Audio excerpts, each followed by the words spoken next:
So hello, what's up mga ka-J-Vlog? Ayan, welcome ulit sa panibagong video. And for today's video, ayan, dumating na rin yung asing in-order nung 99 which is the Oppo A3X. Maganda kaya tong smartphone na to. Tara mga ka-J-Vlog, unbox na natin.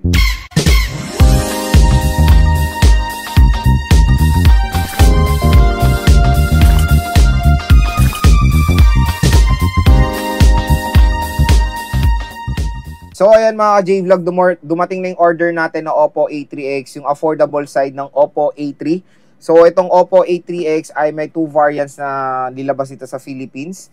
Yung unang variant niya ay merong 4GB64 which is itong pinurchase natin na merong SRP na 5,499 pesos or almost 5,500. Tapos meron tayong 4GB 128 na merong presyo na 6,999 pesos or almost 7,000 na meron 4GB and 128 nga. So, medyo, when it comes sa pinakamataas sa variant na 7,000 pesos, 4GB lang ang pinakatalo nyo doon sa Oppo A3X. Pero, pag bibili nyo nga to sa Shopee ay mas mura, below SRP siya.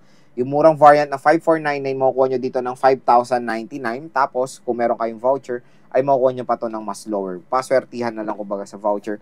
Which is nakuha na natin to ng mas murang 4 plus dahil nga sa ating voucher. And quick reminder lang na hindi lahat na-apply yung voucher kaya paswertihan talaga sa voucher. Pero yon, pag bibili kayo sa mall, asahan nyo yung ganyan yung presyo niya, 5,500 and 7,000. Pero pag bibili kayo sa Shopee or sa Lazada, mas mura siya or below SRP. Pero yun ulitin ko, pag bibili kayo sa mga official stores, ugaliin yung i-unbox, i-video. Kasi pag nagkaroon ng discrepancy sa delivery, sasakit ulo nyo, wala kayong proof pag hindi nyo video. Kasi ako, habang inopen ko to nung dineliver is, video ko para may proof ako, di ba, kung sakaling may discrepancy. Pero luckily, hindi pa ako nakaka-experience sa mga ganyan kasi doon ako sa mga trusted shop bumibili, sa Shopee Mall or sa Lazada. Sa mga third party na tindahan na merong mga mall din or Shopee Mall, pwede rin kayong order dyan. Don't worry, I know maraming takot umorder online. Pero as long as maingat din kayo sa pag-order, very observant sa mga shop.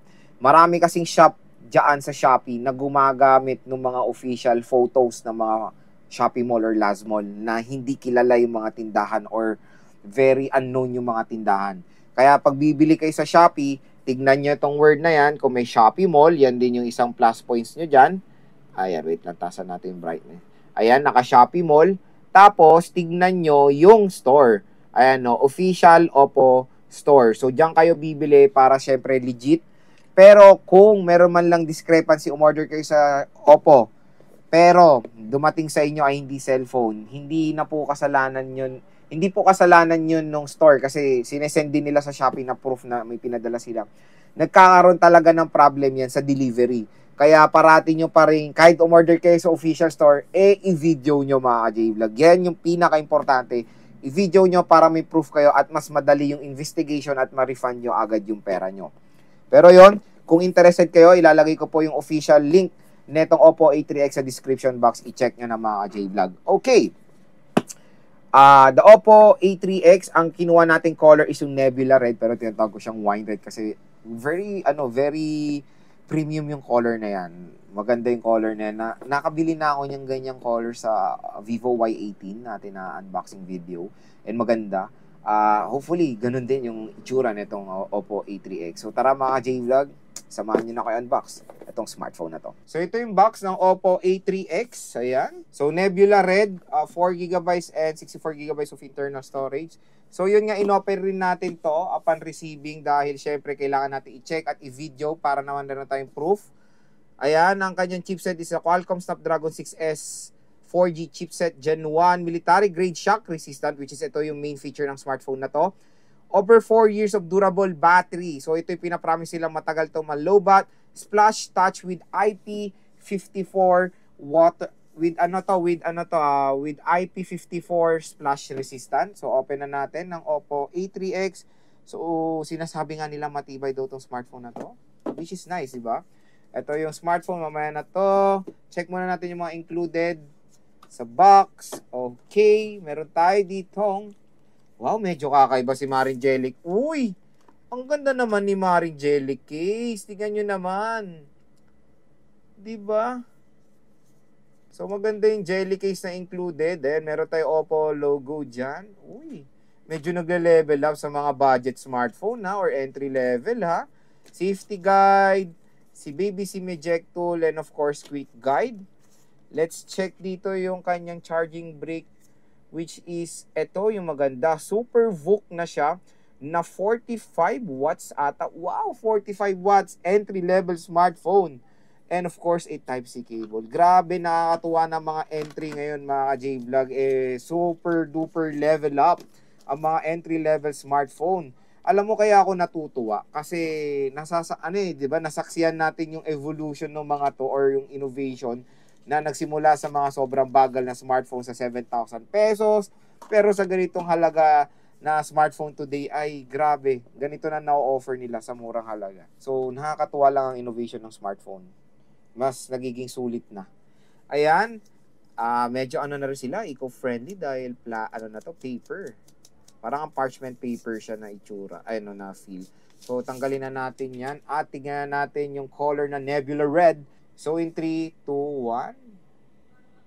1. Bam! So, ang tawag ko dito, wine red, which is maganda mga J-Vlog ganito rin unbox ko na Vivo Y18, pero tignan nyo to, nandito yung Vivo Y28 ko. Ito yung sabi ko, parang medyo identical sila sa camera module, ayan, di ba? Na which is mas expensive tong Vivo compared dito sa Oppo. Ang ganda ng mga design ngayon, in fairness naman ng mga smartphones, including ng mga entry level. Pero ito si Oppo A3X ay napakaganda rin ng design. Wine red ang tawag ko na lang dito. Dual rear camera setup. Ayan, ang ganda matte finish. Uy, very fancy ha. Pero since black si Maring Jellycase, matatakpan yung gorgeous color niya. Matte siya overall. Dual rear camera dito and ito yung flash niya. So sa right side na dito yung power button, slash fingerprint scanner, and of course volume rocker. Sa taas naman is wala tayong makikita. Sa left side is yung SIM tray. Tingnan natin kung hybrid ba siya or hindi. So, nasa na ba yung aking... Parang ngayon, mga sulit na rin talagang entry level. Lumalaban na sa mid-range.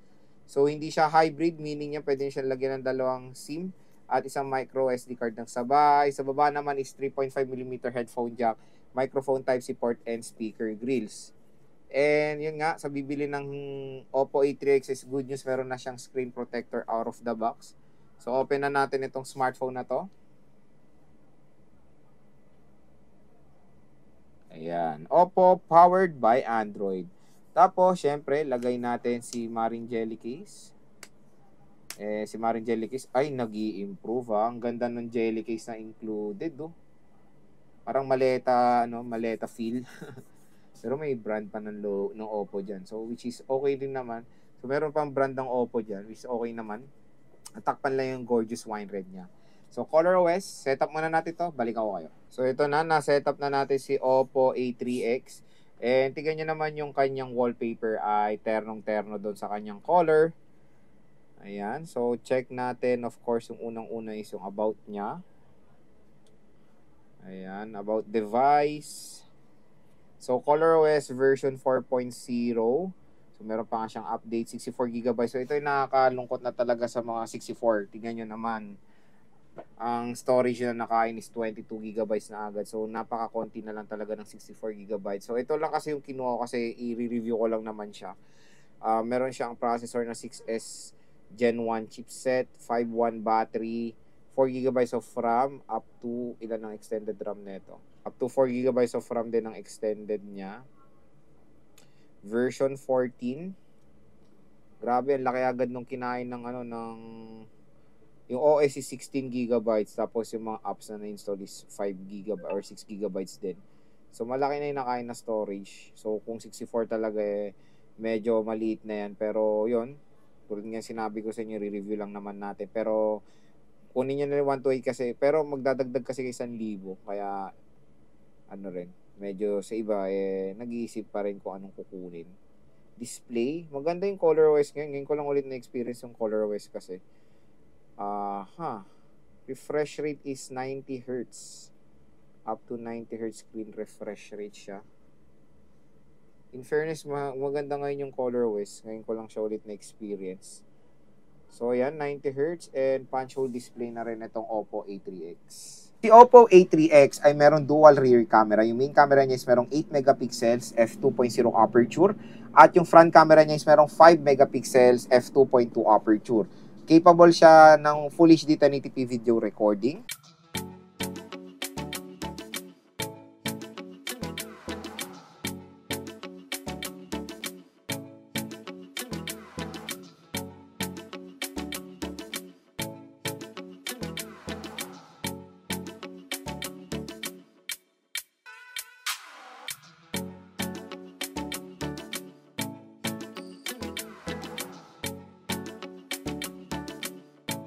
Sa screen naman, si Oppo A3X ay merong 6.67 inches IPS LCD display na merong resolution HD Plus 720 by 1600 pixels na meron 264 pixels per inch.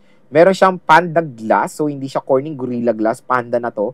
Meron tayong 9Hz screen refresh rate at mataas yung nits niya, 1000 nits of brightness. OS, out of the box, Android 14 siya with ColorOS 14. Sa chipset, meron siyang Qualcomm Snapdragon 6S Gen 1 chipset na 4 nanometer. Meron tayong octa-core CPU na merong clock speed na up to 2.1 GHz and sa GPU na Adreno 610 siya. Pagdating naman sa battery, meron tayong 5,100 mAh na removable battery na support ang 45-watt fast charging. So ayan mga ka-J-Vlog, na-unbox na natin si Oppo A3X. Next is, dun tayo sa official first impressions ko na nahawakan na natin itong smartphone na to. Itong Oppo A3X. First of all, kamukha niya ang Vivo Y28 na meron din tayo dito. Ito. This is a Vivo Y28 na merong agate green. Tapos, itong Oppo A3X. I know may kabatch to, which yung ka-level niya is the Oppo A3. Pero itong A3X, tignan nyo naman, lumalaban din sa itsura ng Vivo Y28. Napakaganda. Very premium talaga ang mga smartphones today, including this Vivo A3X. Hindi nyo akalain sa ganitong, nakuha ko to ng 4 Plus, hindi nyo akalain na napaka-solid, napaka-sleek ng color netong Oppo A3X. Yun nga, tulad na sabi ko, paswertihan lang sa presyo na makukuha nyo, kumbaga. Pero, below SRP pa rin naman is good thing. Kinuha ko is 4GB 64 sa nagtatanong, Lods, bakit yan ang kinuha mo? Sinasabi mo naman na bitin ng 64. I know mga ka-J-Vlog. Review unit lang naman, kaya kinuha ko 4GB 64. Pero, kung casual things lang naman ang gagawin nyo, malayo kasi yung presyo ng 4GB 128 sa 4GB 64. Kung casual things naman, expandable naman storage niya. Kung hindi naman kayo into games, calls and text lang, social media, TikTok, taking photos. Kasi yung photos, pwede nyo naman i-backup yan sa SD card eh. 64GB is fine for casual users. Pero kung gamer kayo, mahilig kayo mag-games, punong-puno talaga yung storage nyo. Kasi yung pamangking ko, 7 years old, 256 is not enough kasi daming games. Kaya kung depende talaga sa user yan. So kung isa kayong consumer na very power hungry, heavy user, 128 is good to go. Pero mas mura rin naman siya. I think nakita ko yung 128 variant ng Oppo A3X sa halagang 5 Plus. Ayan. So mura rin, di ba? Pero yung RAM lang talaga ang ayoko doon nakaterno ng 128. Sana ginawang 6GB. So yan. Number 1 nga na impressions ko dito is yung screen. Si screen size is malaki, 6.67. I think ito na yung mga standard ngayon na screen size is 6.67 inches. And ang ganda dito, tinerno nila yung wallpaper do sa color nung kanyang smartphone. 9Hz screen refresh rate at naka-punch hole display naman itong si Oppo A3X. Ang gusto ko dito is yung kanyang display, malaki.